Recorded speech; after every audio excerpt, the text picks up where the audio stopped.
Are you like me and you love the convenience of ordering out, but between the inflated prices and tips and the less than healthy menu options, it really makes you think twice before ordering, right? Well, Gobble's here to help busy people like us enjoy healthier home cooking without the hassle. Instead of meal prepping and shopping, you just customize your weekly menu, get your delivery, and spend as little as 15 minutes to serve a delicious homemade dinner any night of the week. And this week, I made chicken fettuccine that was simply divine. And both Julie and I made it at the same time. I know we're so cute. And we could not stop raving about how delicious it was. It was so easy to whip up in less than 15 minutes, and everything I needed was already in the box. For our wonderful listeners, we have a special deal to help you get started for less. See what a difference Gobble will make for your household. Right now, they're offering our listeners a fantastic limited time deal. Get $120 off across 4 boxes, plus free shipping and free cookies. The cookies are so good. Go to gobble.com/dateable podcast. That's GOBBLE.com/DATEABLE podcast today. This offer is not available on their home site, so don't miss out.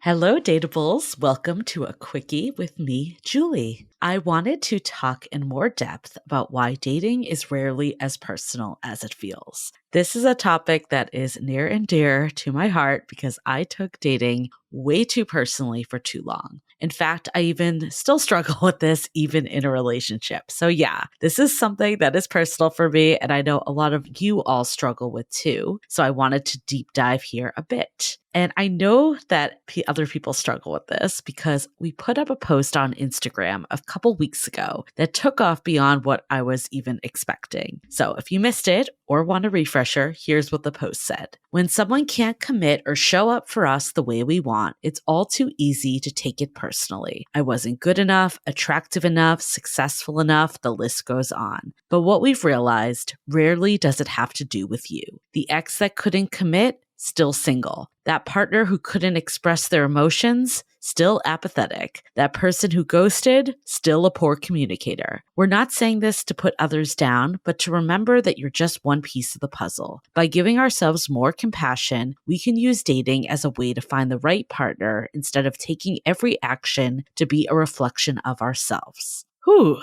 Even reading that back hits me hard. I'm like going back to 20-something me, where I seriously thought there was something wrong with me because I couldn't ever get past the third date. And I'm not saying that there weren't areas I could improve on, because there certainly were, but I think beating myself up and having my self-esteem crumble because a person who I met once for an hour didn't want to go out again, that was certainly not good for my mental health. Nor was it keeping me focused on keeping up the perseverance to find that right person, someone who would see all that I had to offer. I was letting all the no's get in the way of the right yes. And look, it's hard not to take dating personally. And in a way it is. Like at the core of it, you're asking someone to love you, to choose you, and to be with you. But we need to remember that it's not as personal in the sense that people have their own shit going on. And sometimes that means they can't step it up to be with you, even if they really freaking like you or even love you in some cases. We had someone respond to the post saying that, okay, but when they use us for their benefit and want us to stick around without any expectation of commitment while consuming our energy, it's exploitive and impossible not to take personally.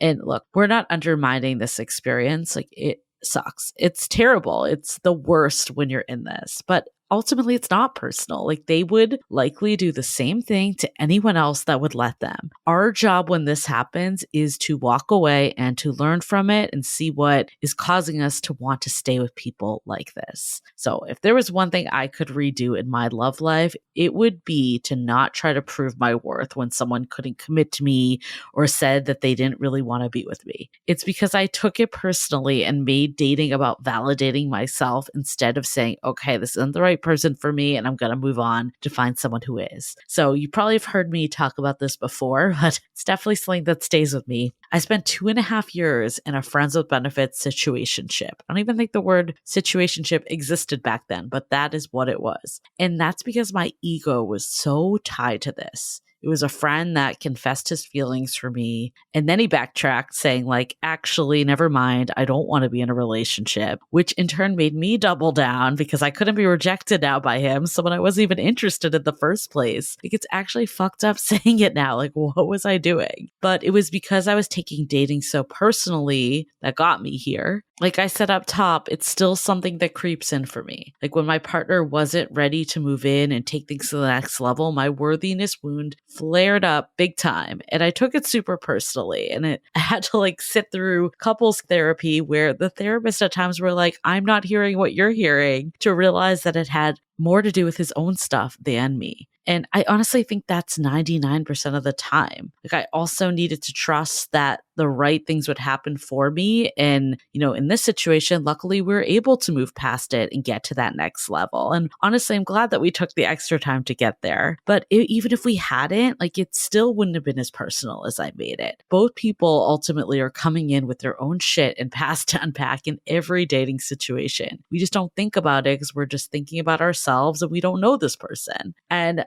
even looking at now, my friends with benefits 2.5-year situationship, still not in a serious relationship 10 years later. And like, honestly, that's most of my exes that couldn't commit. And it just was them and like what they wanted. And there's nothing wrong with that. Like there wasn't some other girl that magically changed them, which was my biggest fear at the time. Because again, I took things so personally. Like I wasn't good enough to change them, which is ridiculous. I understand that saying it out loud.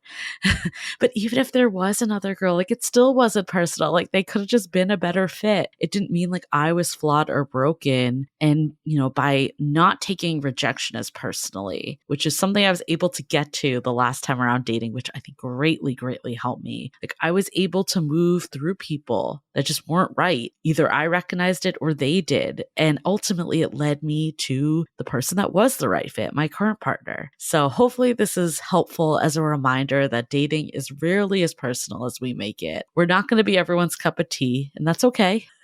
In fact, 99% of people won't be long-term matches, but that is what makes finding the person so beautiful. I'm so bullish on this topic that it is literally an entire chapter of our book under the validation trap of how we let dating define our worth instead of using it to find a good match. Because I really think it is what got in my way and it gets in so many people's ways. So this is also a reminder to pre-order our book, How to Be Dateable. If you haven't yet, you can go to howtobedateable.com or any of your favorite book retailers. Hope you have a great long weekend and make sure to tune in to the first brunch talk of the season. Bye. Before you leave this episode, just a reminder to head over to dateablepodcast.com/programs if you want to get in on our Meeting People IRL Masterclass and see what else we have in store.